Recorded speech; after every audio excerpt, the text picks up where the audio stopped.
Students very good morning. कैसे हैं आप सब?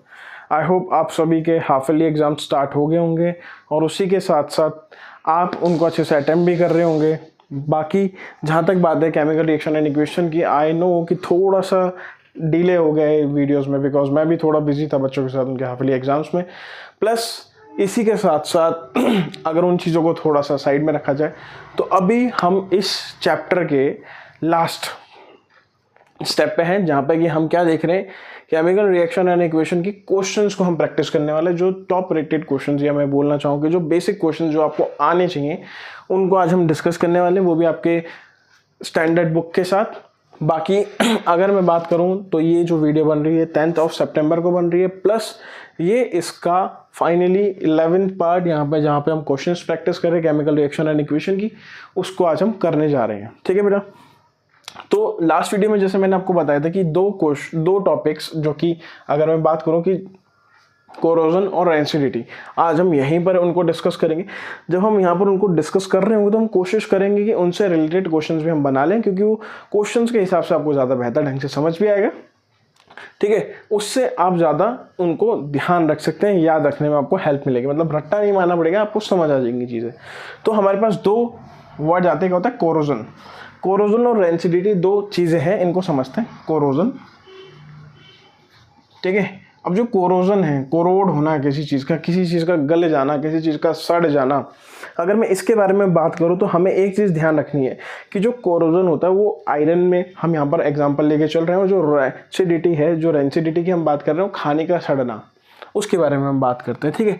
तो जो कोरोजन है, अभी हम इस वर्ड को डिस्कस करते हैं। तो जैसे आपकी बुक में भी लिखा हुआ है कि एक फिनोमिना है। ये क्या है? पहले हम इसकी डेफिनेशन को डिस्कस करते हैं, फिर हम उसके बारे में आगे चल के और टॉपिक्स को डिस्कस करेंगे कि जो कोरोजन है वो एक तरीके का क्या है, एक फिनोमिना है। ठीक है बेटा? तो कहने का मतलब क्या है, जो इन्होंने यहाँ पर समझाया आपकी बुक में कि the phenomena due to which, एक ऐसा फिनोमिना जिसकी वजह से क्या होता है, the phenomena due to which open surface of a metal are slowly eaten away by the reaction of air। मतलब कहने का कि एक फिनोमिना है, द फिनोमिना, एक ऐसा फिनोमिना, क्या कि एक ऐसा फिनोमिना जिसकी वजह से अगर वो ओपन रखा है एयर में, ओपन रखा है अपनी सराउंडिंग में, तो रिएक्शन स्टार्ट हो जाती है उसकी किसके साथ? एयर के साथ। ठीक है? द फिनोमिना साथ साथ में लिखे हुए, आप इसको अगर आपको ध्यान रखना है। ठीक है? Phenomenon the phenomenon due to which, एक ऐसा फिनोमिना, यहां पे ध्यान रखना फिनोमिना वर्ड इंपॉर्टेंट है। The phenomena due to which open किसका? ओपन सरफेस, किसका सरफेस? ओपन सरफेस ऑफ, किसका open surface? The phenomena due to which open surface of the metal, किसका सरफेस ओपन? मेटल की बात करें, open surface of metal, metal का क्या? Open surface. ये वर्ड्स जो है जिन्हों मैं अंडरलाइन कर रहा हूँ, इनको पकड़ते हुए चलना कि जो फिनोमेना है due to which open surface of the metal are slowly, धीरे धीरे क्या होता है? आर स्लोली इंपॉर्टेंट वर्ड है, आर स्लोली ईटन अवे। क्या होने लगा? तो ईटन अवे, किसके वजह से? Eaten away by the reaction of air, by the reaction किसका रिएक्शन? Reaction of air. ये पॉइंट समझ आया? यहाँ पर मैंने इसको आपको एक डेफिनेशन समझा दिया। यहाँ पर मैं किसकी बात कर रहा हूँ? मेटल की बात कर रहा हूँ पहली चीज़ तो, यानी कि कोरोजन कहाँ होगा? मेटल में होगा बेटा। तो कोरोजन का क्या मतलब हुआ कि द फिनोमिना ड्यू टू विच, वो एक ऐसा फिनोमिना है कि जिसकी वजह से जो ओपन सरफेस है किसकी? मेटल की, वो धीरे धीरे खाने या गलने लग जाती है। किसकी वजह से? जो रिएक्शन, उसमें एयर की रिएक्शन जो हुई उसकी वजह से ये चीज़ें हो गई। ठीक है? अब अगर इसको हम एग्जांपल लेने की बात करें, ये आपने समझ लिया, इसको आप राइटर लिख भी लेना अपनी कॉपी में। ठीक है? इसी के साथ अब हम इसका अगर एग्जांपल लें तो क्या हो सकता है कोरोजन का। ठीक है? अब कोरोजन के अगर मैं एग्जांपल की बात करूं तो पहला एग्जांपल तो हमारे सबके दिमाग में जो आता है वो एक ही है, सिंपल एंड सोबर, आयरन। कि भैया आयरन के बारे में बताऊं। आयरन मतलब क्या? कि आयरन का मतलब है कि आयरन जो होता है, अगर हम उसको ऐसे ही ओपन एयर में रख दें तो क्या होगा? वो धीरे धीरे उसमें कोरोजन जो होगा वो स्टार्ट हो जाएगा और धीरे धीरे चीज़ें या जो आयरन है वो धीरे धीरे ईटन अप होने लग जाएगा। अच्छा, अब जो कोरोजन आयरन में होता है, जो कोरोजन आयरन में होता है, इसी चीज़ को हम क्या बोलते हैं? रस्टिंग। और जो एक ब्राउन चीज़, जो एक लेयर आई आयरन के ऊपर, उसको हम बोलते हैं रस्ट। ठीक है, प्रोसेस को हम रस्टिंग बोलते हैं और जो पार्टिकल या जो रिएक्शन के बाद उसके ऊपर एक लेयर है उसको हम रस्ट बोलते हैं। ये बात समझ आ गई? आप समझते हैं कि आपकी बुक में इस चीज़ को कैसे समझा रखा है। इन्होंने क्या कहा है कि आयरन आर्टिकल आर शाइनी, बहुत ज़्यादा चमकदार होते हैं जब वो नए होते हैं। ठीक है जी। उसके बाद क्या होता है कि लेकिन क्या होता है कि उस पर कोट आ जाता है रेडिश ब्राउन कलर का। जैसे जैसे स्टार्टिंग में तो बड़े चमकदार होते हैं, लेकिन धीरे धीरे क्या होता है कि जब बहुत समय हो जाता है, बहुत समय के बाद उस पर एक रेडिश ब्राउन कलर का कोट आ जाता है। तो उससे क्या होगा, जब रेडिश ब्राउन कलर का कोट है, when left for some time, अगर हम उसको थोड़े समय के लिए भी हवा में या कहीं ऐसी ओपन एयर में छोड़ दें आयरन को, तो उस पर कोट आ गया। अब ये कोट क्या करेगा, आगे क्या बताया, जो ये प्रोसेस है, जो ये कोट आए, इसको हम जो ये पूरा कहानी चलेगा, इस प्रोसेस को हम क्या बोलते हैं? रस्टिंग बोलते हैं, जैसे मैंने आपको अभी नॉर्मल भाषा में समझाया। उसके बाद कि the rusting of iron is a redox reaction. जैसे हमने पिछली वीडियो में जो देखा था कि रेडॉक्स रिएक्शन में क्या होता है कि ऑक्सीजन की प्रेजेंस से चीज़ें होती हैं, हाइड्रोजन की प्रेजेंस से चीज़ें होती हैं। तो यहाँ पर भी वैसे ही समझा रखा है आपको कि the process of corrosion of iron is called rusting. तो जो प्रोसेस हो रहा है इसमें आयरन में, इसको ही हम रस्टिंग बोलते हैं कि the process of corrosion in iron is called rusting. इस चीज़ को ध्यान रखना, नोट बना के लिख लेना। क्या बोल रहा हूँ कि द प्रोसेस, वो प्रोसेस, क्या बोल रहा हूँ मैं, द प्रोसेस ऑफ कोरोजन, किसका? The process of corrosion. कहाँ पर? The process of corrosion, the process of corrosion in iron is called, इसको मैं क्या बोल देता हूँ? रस्टिंग बोल देता हूँ। इसमें कोई डाउट बेटा? कोई डाउट नहीं होना चाहिए। तो ये चीज़ क्लियर रखनी है आपको, माइंड में छोटे छोटी सी चीज़ें क्लियर रखनी है कि जो प्रोसेस है कोरोजन का, जब वो आयरन में होगा तो उसको मैं रस्टिंग बोल दूंगा, सिंपल सी बात है। तो ये हो गया जी, रेडिश ब्राउन कलर की एक लेयर आई, उसको मैंने बोला ये जो प्रोसेस हुई इसको मैं रस्टिंग बोल देता हूँ। ठीक है, समझ आ रही है बात? इसके बाद क्या बोल रहा है कि the rusting of iron is a redox reaction. अब दूसरी बात मैंने क्या कही कि जो ये प्रोसेस है, इस रिएक्शन को क्या बोलता हूँ मैं? इसमें इस रिएक्शन को मैं बोलता हूँ रिडॉक्स रिएक्शन। क्या बोलता हूँ मैं? रिडॉक्स रिएक्शन बोल देता हूँ।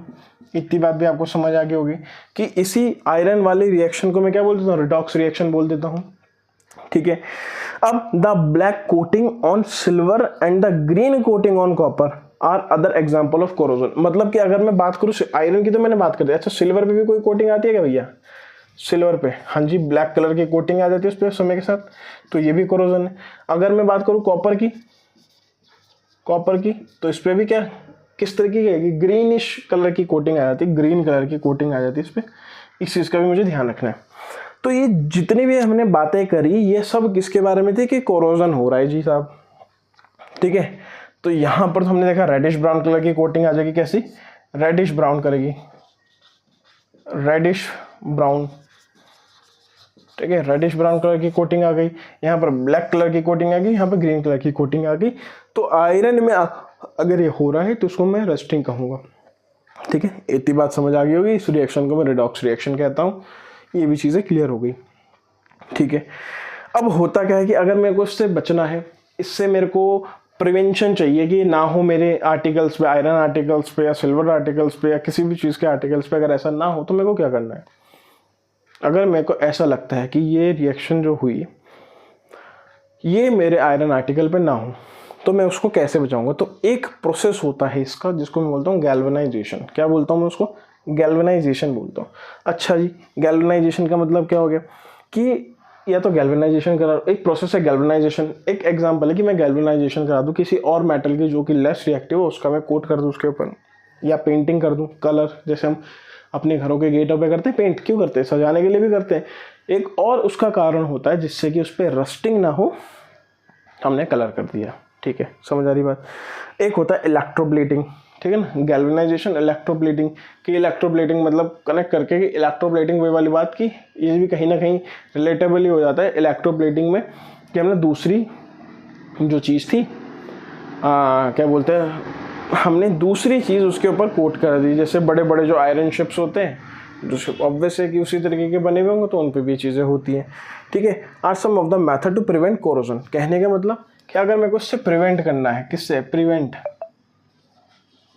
अगर मुझे इससे बचना है तो क्या क्या प्रोसेस है उसके। पहला है मेरे पास पेंटिंग, पेंट कर देता हूँ मैं उस पर।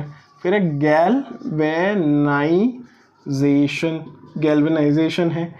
फिर क्या, इलेक्ट्रो प्लेटिंग।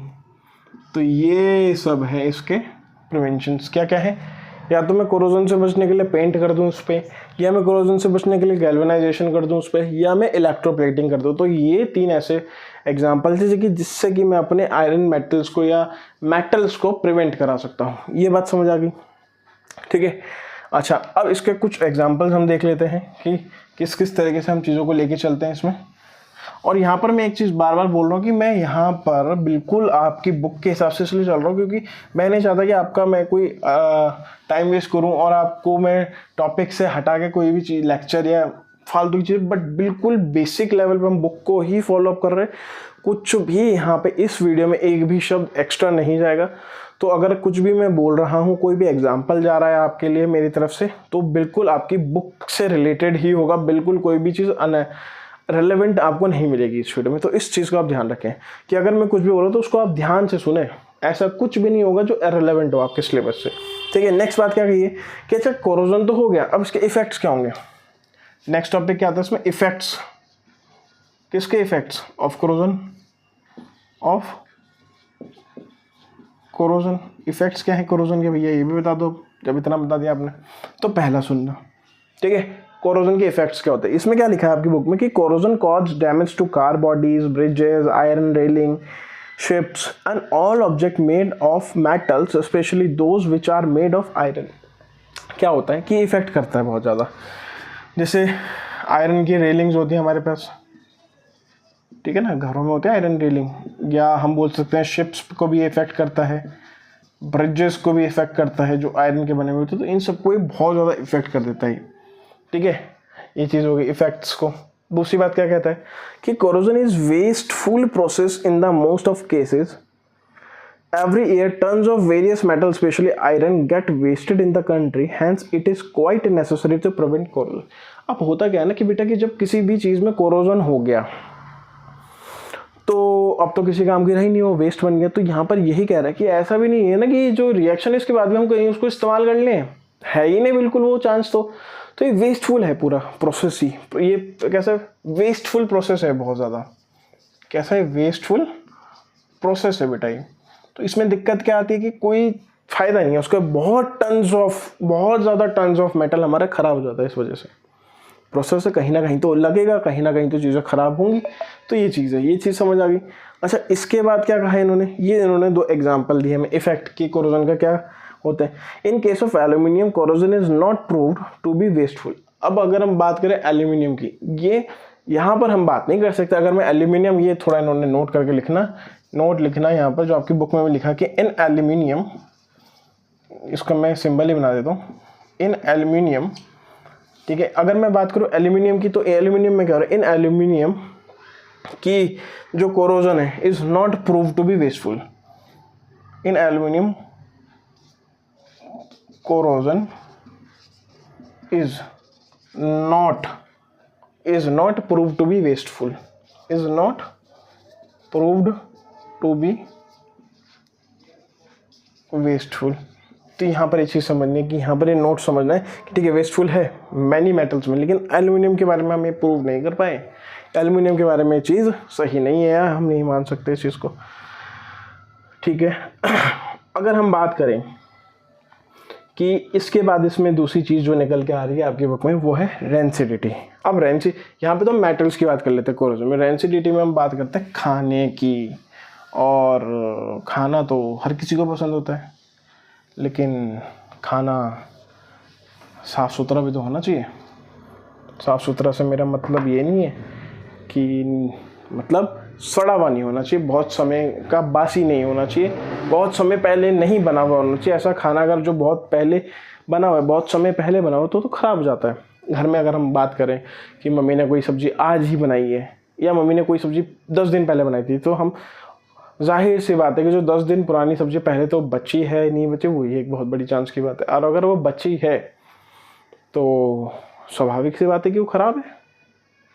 लेकिन जो चिप्स हम खा रहे हैं, लेज खा रहे हैं, वो कैसे ख़राब नहीं हुए? उस पर तो 3-3 महीने की डेट लिखी होती है एक्सपायरी की, या कुछ चीज़ों पे तो बहुत ज़्यादा समय की। तो ऐसा क्या करते हैं वो कि वो इतने लंबे समय तक फ्रेश रह जाती हैं? या जो मम्मी ने अपने हाथों से इतना बढ़िया टेस्टी खाना बनाया हम लोगों के लिए, वो 2 दिन में ख़राब हो गया। तो इस बेसिस पे हमें एक चीज़ समझनी है कि कोई तो ऐसे रिएक्शन है, कोई तो ऐसी प्रोसेस है, कोई तो ऐसा तरीका है जिसको अगर मैं अपने खाने में इंक्लूड कर लूँ या खाने में उस चीज़ को मैं इन्वॉल्व कर लूँ, process of making the food, तो मेरा खाना लंबे समय तक चलेगा साहब। जैसे रेडी टू ईट फूड है, रेडी टू ईट फूड तो बहुत लंबे समय तक चलता है। दाल मखनी रेडी टू ईट है, वो तो चल रही है, और जो दाल मखनी होटल में बन रही है अगले दिन ही फिक रही है। शादियों में जो खाना बन रहा है अगले दिन खाने लायक नहीं रह रहा है। ऐसा क्यों हो रहा है? तो कहने का मेरा मतलब यहाँ पर ये है कि जो रेंसिडिटी में हम पढ़ने वाले हैं, हम यहाँ पर पहले तो ये समझेंगे कि खाना खराब हो गया भैया, लेकिन ऐसा क्या हो रहा है कि जो खाना मैं घर पे बना रहा हूँ वो तो बहुत जल्दी खराब हो जा रहा है, लेकिन जो खाना मैं कर रहा हूँ, क्या जो खाना मैं ला रहा हूँ बाहर से, पैक्ड फूड ला रहा हूँ, वो खराब नहीं हो रहा है? ऐसा क्यों? ठीक है, उनके ऊपर डेट्स लिखी हुई हैं कि इतने समय तक के खाना बनेगा। जाहिर सी बात है 10-15 दिन से ज़्यादा का डेट होता है, हालांकि कभी कभी 3-4 महीने भी चल जाता है। ऐसा क्यों हो रहा है? तो इसके पीछे हमारे को सारे जवाब मिलेंगे इस टॉपिक से जिसका नाम है रेंसिडिटी। ठीक है बेटा? अच्छा जी, अब जो रेंसिडिटी का टॉपिक है ये क्या है, पहले इसके बारे में हम समझते हैं। आपकी किताब से ये कह रहा है कि it is the process of slow oxidation of oil and fat present in the food material resulting in the change of smell and taste in them. अब क्या होता है कि एक ऐसा प्रोसेस है जिसमें क्या होता है कि प्रोसेस ऑफ स्लो ऑक्सीडेशन, मतलब धीरे धीरे इसमें ऑक्सीडेशन हो रहा है, किसमें? ऑयल और फैट में ऑक्सीडेशन हो रहा है। अब उससे होगा क्या? Which are volatile in nature, वो बहुत ज़्यादा वॉलेटाइल है नेचर में, बहुत जल्दी चीज़ें पकड़ लेता है, बहुत स्लो पेस पे चल रहा है लेकिन ख़राब करता है वो खाने को, जो कि हमारे खाने में प्रेजेंट है मटेरियल। उसकी वजह से क्या होता है कि उस खाने का स्वाद बदल गया, स्मेल बदल गई और उसका टेस्ट भी बदल गया। ठीक है, अगर तो अब जो हम बात करने वाले हैं, हालांकि बीच में थोड़ा सा गैप आ गया होगा, जैसे मैं कंटिन्यूशन जो वीडियो की चली थी थोड़ी सी गड़बड़ हो गई क्योंकि किसी वजह से वो चीज़ें थोड़ी सी ब्लॉक हो गई। तो हम जो अभी कंटिन्यूशन में बात कर रहे थे कि हम बात कर रहे थे रेंसिडिटी की। तो जो रेंसिडिटी का जैसे मैंने बताया, तो अब मैं इसके बारे में आपको लिख के बता रहा था कि इसमें क्या है कि ये क्या है, it is the process, it is the process, ये किस तरीके का प्रोसेस है? इट इज़ द प्रोसेस, क्या है, ध्यान रखना, प्रोसेस बोल रहा है ये, ठीक है, वर्ड्स ध्यान रखने बहुत ज़रूरी है। एक ऐसा process, it is the process of slow, किसका? ऑफ स्लो, किसका? ऑक्सीडेशन, किसका है कि स्लो ऑक्सीडेशन हो रहा है साहब इसमें। ये एक ऐसा प्रोसेस है जिसमें स्लो ऑक्सीडेशन हो रहा है। ठीक है जी, अब आगे ऑफ किसका ऑक्सीडेशन हो रहा है ये तो बता दो कि भैया ऑयल का हो गया। एक तो ऑयल एंड फैट, दो का ऑक्सीडेशन हो रहा है साहब इसमें, कि it is the process of slow oxidation of oil and fat. ठीक है, एक चीज और लिख लेना, which are volatile in nature, ये बड़े जल्दी रिएक्ट हो जाता है। Which are volatile in nature, क्या है ये? विच आर, ये ध्यान रखना, ब्रैकेट में डाल लेना, वॉलेटाइल, शायद स्पेलिंग वॉलेटाइल की स्पेलिंग क्या होती है? वॉलेटाइल, ये आता है ना, वॉलेटाइल, वॉलेटाइल इन नेचर, ये नेचर में बड़े वॉलेटाइल है साहब। ठीक है जी, आगे क्या करना है कि it is the process of slow oxidation of oil and fat which is volatile in nature present in the food material. कहां पर प्रेजेंट है सब? ये प्रेजेंट है आपके साथ, present in a food material. ये चीज समझ आई आपको क्या कहना चाह रहे हैं? फिर से मैं इसको लेके चल रहा हूँ, थोड़ा सा आपको समझ, पकड़ लो, आंसर बनेगा यहाँ से कि it is the process of slow oxidation of oil and fat present in a food material. कहां पर प्रेजेंट है? फूड मटेरियल में प्रेजेंट है। अब क्या होता है? रिजल्टिंग, अब इसकी वजह से क्या होता है? रिजल्ट क्या होगा इसका कि रिजल्टिंग जो हमारा खाना है, resulting in the change of food smell and taste, resulting in change of food, food का जो स्मेल है एंड टेस्ट है उसमें बदलाव आ जाएगा साहब। तो ये था रेंसिडिटी। हुआ क्या, इस चीज़ को थोड़ा ध्यान रखना कि वॉलेटाइल होते नेचर में, जिसकी हम बात ऑयल एंड फैट की बात कर रहे हैं। तो एक ऐसा प्रोसेस जिसमें कि स्लो ऑक्सीडेशन तो हो रहा है ऑयल और फैट में, जो कि खाने में प्रेजेंट है फूड मटेरियल की तरीके से। अब क्या होता है कि इसमें रिजल्ट क्या आता है इसके बाद कि इसका जो स्वाद है और जो टेस्ट है, जो स्मेल है, वो बदल जाती है। ठीक है जी। अब इसको बचाने के मेथड्स क्या है हमारे पास, इसको मैं बचा कैसे सकता हूँ। दिक्कत की तो मैंने बात कर ली, अब मैं इसके प्रिवेंशंस क्या रखूंगा अपने पास। प्रिवेंशंस की बात करते हैं, ठीक है। प्रिवेंशंस की बात करेंगे तो हम कैसे समझेंगे इनको कि प्रिवेंशन क्या है इसके। प्रिवेंट बताओ साहब, ये छोड़ो रेंसिडिटी तो ठीक है, अब इसके प्रिवेंशंस बता दो। तो पहला जो आपकी, वही बात मैं बार बार बोल रहा हूँ कि मैं कुछ भी अपने तरीके से ऊट पटांग नहीं बता रहा हूँ, पूरा बुक से लेके चल रहे। और बुक से लेके क्यों चल रहे हैं, कुछ लोगों को क्या होगा कि यार बुक से लेके क्यों, क्योंकि मैं चाहता ये हूँ कि आप मेरा लेक्चर तो सुनो या जो मैं बता रहा हूँ वो समझो तो, लेकिन एट दी एंड जो रिजल्ट होना चाहिए इस लेक्चर का, ये होना चाहिए कि आपका रिलेशन अपनी किताब से बन जाना चाहिए। कि आप बार बार मेरी वीडियो को आगे पीछे करके ना देखो कि यार क्या बताया था, कहाँ से इसको मैं फॉलो करूँ। किताब है भाई आपकी, आप ही की किताब है। मैं कहीं ऊपर से कहीं से एक्स्ट्रा नहीं लेके आ रहा हूँ कि मैं आपको कहीं एक्स्ट्रा नोट्स दे दूँ। अरे कुछ नहीं होते एक्स्ट्रा नोट्स, शॉर्टकट नोट्स कुछ नहीं होते मेरे हिसाब से। जो है आपकी किताब में है, आप उसको फॉलो करो, आप सब चीज़ें पकड़ लोगे वहीं पे से। टीचर या हो सकता है आपको कोई बड़े भैया या कोई दीदी या जो उन चीज़ों को पढ़ चुका है, उन चीज़ों को थोड़ा बेहतर ढंग से, थोड़ा आसान तरीके से आपको बता के चल जाए, उससे ज़्यादा कुछ नहीं हो। तो इस चीज़ को जितना क्लियर आप अपने ब्रेन में रखेंगे, उतना लॉन्ग टर्म पे आप as a student, as a aspirant, specially as a aspirant, जो मैं कहना चाहूँगा एक वर्ड आपके लिए, आप चीज़ों को बनाने लगोगे। क्योंकि एट लास्ट कोई शॉर्टकट काम नहीं आने वाला क्वेश्चंस में जब आप बोर्ड्स में बैठे होंगे। इंटरप्रिटेशन आपको खुद करना है वहाँ पर बैठ के।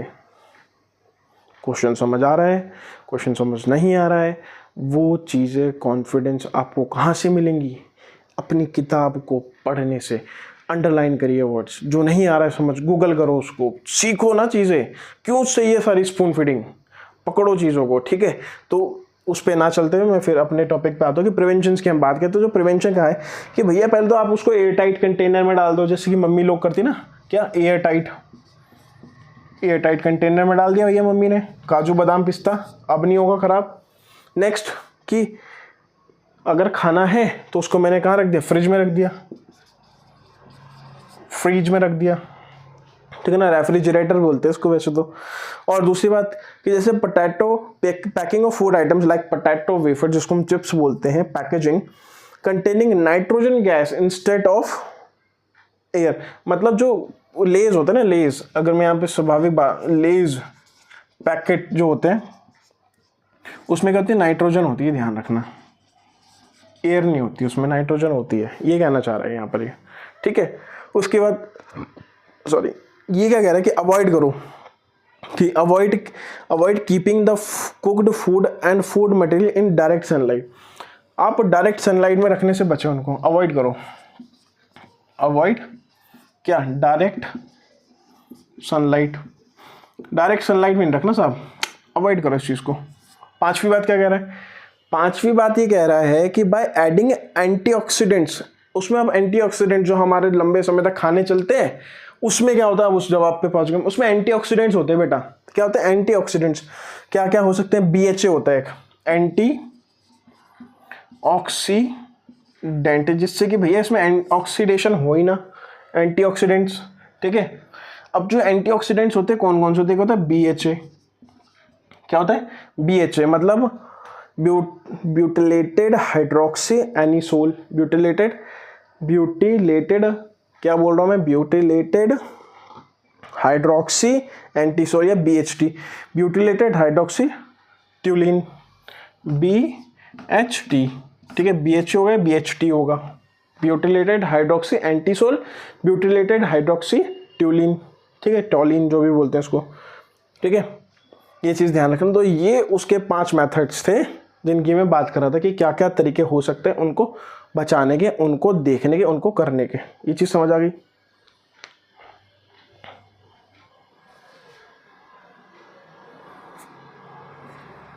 ठीक है बेटा। तो इसके बाद अब हम क्या करते हैं, कुछ क्वेश्चंस को डिस्कस करते हैं आपके साथ, और उन क्वेश्चन से जाहिर सी बात है आपको हेल्प मिलेगी अपने एग्जाम्स में, और उससे आपको आंसर समझने में या इंटरप्रेट करने में भी हेल्प मिलेगी। ठीक है, कुछ क्वेश्चन जो लिखने वाले होंगे मैं लिखूंगा, या क्वेश्चंस तो मैं लिख ही देता हूँ, आंसर मैं डिस्कस कर लेता हूँ, जैसा भी होगा आपके सामने। ठीक है, ये टॉपिक समझ आ गया। उसके बाद नेक्स्ट एक क्वेश्चन आपकी किताब में और बहुत बनता है, ये जो आपने सुना भी होगा, why should a magnesium ribbon can be clean before burning in year. कि भैया ये बताओ कि मैग्नीशियम रिबन वाला क्वेश्चन 1 जो अगर मैं बात करूं तो मैग्नीशियम रिबन से रिलेटेड क्वेश्चन बनता है आपके पेपर में। ठीक है, मैग्नीशियम रिबन वाला क्वेश्चन ये पक्का बनेगा, पकड़ के चलो इसको, मैग्नीशियम रिबन वाला क्वेश्चन 100% बनेगा। ठीक है, नेक्स्ट बात, अब मैग्नीशियम रिबन की बात हो गई, तो मैग्नीशियम रिबन क्यों भैया, क्योंकि उसको साफ करना इसलिए ज़रूरी है बेटा, मैग्नीशियम रिबन को बर्न करने से पहले, मैग्नीशियम वायर या रिबन हो, क्योंकि उसके ऊपर एक ना कोटिंग आ जाती है, ऑक्सीडाइज्ड हो जाता है वो, इस वजह से। एक क्वेश्चन है इसमें कि why does the copper colour of copper sulphate solution change when an iron nail is dipped in it. क्या बोल रहे हैं, उस क्वेश्चन को लिख लेते हैं आपको जिससे कि ईजी लगे। ये बोल रहा है कि वाई, ऐसा क्यों होता है कि why does the colour of copper, why does the color of copper sulfate CuSO4 copper sulfate is changed solution, copper sulfate solution, जो कॉपर सल्फेट सॉल्यूशन का जो कलर है वो बदल गया, चेंज, वो क्या हो गया, वो चेंज हो गया, बदल गया। क्यों? When iron nail is dipped, when iron nail is dipped, जब उसमें डिप करा तो ऐसा क्यों हुआ, कारण क्या है इसके पीछे का? तो बेटा इसके पीछे का जो कारण है वो क्या कह रहा है इसमें, कि जो कलर है कॉपर सल्फेट सॉल्यूशन का, जब आयरन नेल उसमें डिप करी वो इसलिए बदला क्योंकि आयरन कॉपर से ज़्यादा रिएक्टिव है, कॉपर और आयरन। ठीक है, तो जब आयरन कॉपर से ज़्यादा रिएक्टिव है तो अब कॉपर नहीं रहेगा सल्फेट के साथ, कॉपर हट गया, तो इसलिए कलर चेंज हो गया। तो मतलब ये रिएक्शन ऐसी थी, CuSO4 प्लस Fe गिव्स हो जाएगा FeSO4 प्लस Cu। तो मतलब यहाँ पे ये रिएक्शन ध्यान रखनी है आपको, ये रिएक्शन आपको आंसर में भी लिख के आनी है। ठीक है, ये 2 क्वेश्चन समझ आए। इसके बाद 2-3 क्वेश्चन और हैं, इनको आप ट्राई करना। ठीक है, और अगर नहीं बनेंगे या आपको नहीं समझ आएंगे तो मेरे को बताना। ठीक है, क्वेश्चंस मैं यहाँ पे स्पेशली बता रहा हूँ, आंसर आपको अपनी बुक से खुद मिलेंगे, और कोई मुझे ऐसा लगता है कि डिस्कस करना चाहिए तो मैं उसको डिस्कस भी करूँगा। ठीक है, जैसे अभी हमने 2-3 जो टॉपिक्स पढ़े रेंसिडिटी से ही रिलेटेड या खाने को बचाने से, जैसे एक क्वेश्चन इसमें पूछा है 2000, ये प्रीवियस ईयर क्वेश्चन है, इसमें क्या बोल रहा है, ये बोल रहा है कि oil and fat containing food, क्या बोल रहा है ध्यान से सुनना, कि oil and fat containing food, जो ऑयल और फैट कंटेन करता है food, oil and fat containing food item are flushed with nitrogen. Why? Fat containing, oil and fat containing food are flushed with nitrogen. Why? ऐसा क्यों भाई, इसको क्यों हमने नाइट्रोजन में फ्लश करा? इसका आंसर मैंने अभी आपको थोड़ी देर पहले दिया है, क्योंकि अगर एयर की प्रेजेंस में आएगा तो ऑक्सीडेशन हो जाएगा, और अगर ऑक्सीडेशन हो गया तो वो फॉल्स स्मेल देगा, उसका टेस्ट चेंज हो जाएगा, तो इसलिए हम नाइट्रोजन की प्रेजेंस में डालते हैं, जिससे कि उसकी जो रिएक्शन है, रस्टिंग या रेंसिडिटी जो हमने पढ़ा टॉपिक, वहाँ पे से ना हो। ये टॉपिक ध्यान रखना है। या जैसे दूसरा क्वेश्चन, ये तो सीधा सीधा बना दिया कि why do we apply paint on iron article. ये क्वेश्चन भी अच्छा है, why do we apply paint on iron article, ऐसा क्यों भैया? इसका जवाब भी आपको आता है। तो ये क्वेश्चंस वो हैं जो आपको समझ आ जाने चाहिए, आपको आने चाहिए करने। ठीक है, ये क्वेश्चन हो गया, और यहाँ पे मैं आंसर नहीं बताने वाला, ये स्पून फीडिंग नहीं होगी मुझसे, मैं समझा सकता हूँ कि इस क्वेश्चन को क्या पूछ रहा है, क्या लिखना है, आपको करेंगे आप खुद। ये एंडिंग है इस चैप्टर की, इसलिए मैं क्वेश्चन डिस्कस कर रहा हूँ आपके साथ कुछ, ठीक है। अच्छा, 2 क्वेश्चंस मेरे को जो लगते हैं कि बड़े बढ़िया क्वेश्चंस हैं और ये पूछे भी जाते हैं, ठीक है। इनको भी मैं आपके सामने लिखता हूँ और आप इनको देखिए फिर, कि जैसे एक बोला कि what do you mean by precipitation reaction. क्या बोल रहे हैं कि व्हाट डू यू, आप क्या समझते हैं, what do you mean by precipitation reaction, कि बाय प्रेसिपिटेशन रिएक्शन से आप क्या समझते हैं, पहली बात। उसके गिव एग्जाम्पल, ठीक है, कि प्रेसिपिटेशन रिएक्शन, अच्छा ऐसा तो कुछ पढ़ा ही नहीं सर।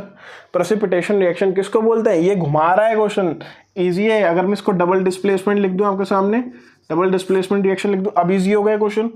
तो ये डबल डिस्प्लेसमेंट रिएक्शन पूछ रहा था आपसे इसमें, सीधा सीधा, ठीक है। एक क्वेश्चन और, कि ये बोल रहा है कि why respiration contain an exothermic reaction. ये तो आसान है, आप बता सकते हैं कि रेस्पिरेशन, जो रेस्पिरेशन है इसको हम एक्सोथर्मिक क्यों बोलते हैं, एक्सोथर्मिक क्यों बोलते हैं इसको, रेस्पिरेशन को। तो इसके बारे में आपको पूरा टॉपिक पता होना चाहिए, लिखना आना चाहिए आपको, ठीक है बेटा।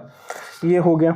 इसके अलावा कोशिश करना कि जितने आपके रेफरेंस बुक्स में एमसीक्यूज होंगे उनको बहुत अच्छे से प्रैक्टिस करना, क्योंकि यहाँ पर एमसीक्यू में एक भी नंबर छोड़ना मेरे को नहीं लगता बहुत आसान होता है एक्वायर करना। उनको पकड़ो, ठीक है। चैप्टर खत्म होता है, उन क्वेश्चंस को पकड़ो, वो बहुत आसान हो जाते हैं, ठीक है। इसके साथ साथ अगर मैं देखूँ कोई और हालांकि आप अपने हिसाब से अपने क्वेश्चंस में थोड़े बेसिक क्वेश्चंस को लेके चलो यहाँ पर, जो कि बनते हैं, ज़्यादातर इंपॉर्टेंट होते हैं। हालांकि ये चैप्टर, ये टॉपिक यहाँ पर होता है एंड, और नेक्स्ट टॉपिक जो रहेगा आपका वो रहेगा आपका कौन सा, वो रहेगा फिजिक्स का पहला चैप्टर, ठीक है। हालांकि आपको अगर कोई और चैप्टर लगता है कि हमें शुरू करना चाहिए इस टाइम पे, तो आप भी मुझे अपने सजेशंस दे सकते हैं, ऐसा कोई दिक्कत नहीं है। बाकी ये चैप्टर यहाँ पर होता है एंड, और क्वेश्चंस अगर आपको लगता है कि हमें डिस्कस करना चाहिए तो आप मुझे कमेंट में बता सकते हैं। हालांकि भी मैंने बहुत कम करे हैं, ठीक है, बट मैं चाहता हूँ कि चीज़ें उस तरीके से ना हो कि मैं तो भर दूँ यहाँ पर पूरा बोर्ड और आप करें ना, इतने करो, इंटरेस्ट आएगा, मज़ा आएगा। टॉपिक को रिवाइज करते रहो बार बार। हालांकि हम भी बीच में शॉर्ट्स डालेंगे टॉपिक से रिलेटेड, जहाँ पर क्वेश्चंस को मैं सेपरेटली 1 मिनट में डिस्कस करूँगा, तो वो ज़्यादा चीज़ें आपके लिए सही रहेंगी। इंपॉर्टेंट है पूरी सीरीज़ देखना, अच्छे से आराम से समझना चीज़ों को, फिर जाके चीज़ें समझ आएंगी तो बनने में और आपके लिए भी बेहतर होगा। और इसी के साथ साथ मैं जो एट लास्ट बोलता हूँ अपनी वीडियो में कि बेटा कंसिस्टेंट रहो, पढ़ाई एक दिन का खेल नहीं है, एक दिन में तो नहीं होगा लेकिन एक दिन ज़रूर हो जाएगा, 1 डे और day 1। तो मतलब कहने का यही है कि आप धीरे धीरे जब कंसिस्टेंट रहते हैं ना किसी भी चीज़ में, जैसे मान के चलिए कि आप पढ़ाई में कंसिस्टेंट, आप वज़न कम करना है, रनिंग में कंसिस्टेंट है, आप खाने पे, डाइट पे ध्यान देना। आजकल का तो समय 2025 का वही चल रहा है, बहुत ज़्यादा आप लोग फोकस रहते हैं अपने खाने के लिए, डाइट के लिए। तो कहने का मतलब एट दी एंड मैं वही कह रहा हूँ, चीज़ों को नहीं खींचते हुए कि कंसिस्टेंट रहो पढ़ाई में, फोकस रहो। किताब सबसे इम्पॉर्टेंट है, कोई भी शॉर्ट वीडियो देखने से ज़्यादा इम्पॉर्टेंट है कि जो एक्स्ट्रा टाइम आपके पास बच रहा है आप अपनी किताब को दो, पेंसिल लेके बैठो। वो पेंसिल नहीं है, वो आपकी तकदीर लिखने वाला कलम है, और बिना कलम के तकदीर नहीं लिखी जाती है। वीडियो देख के अगर चीज़ें 90 या 90 से अब जाती तो सारे चैनल्स आज के टाइम पे बहुत अच्छा एक फ़ैन बेस रखते।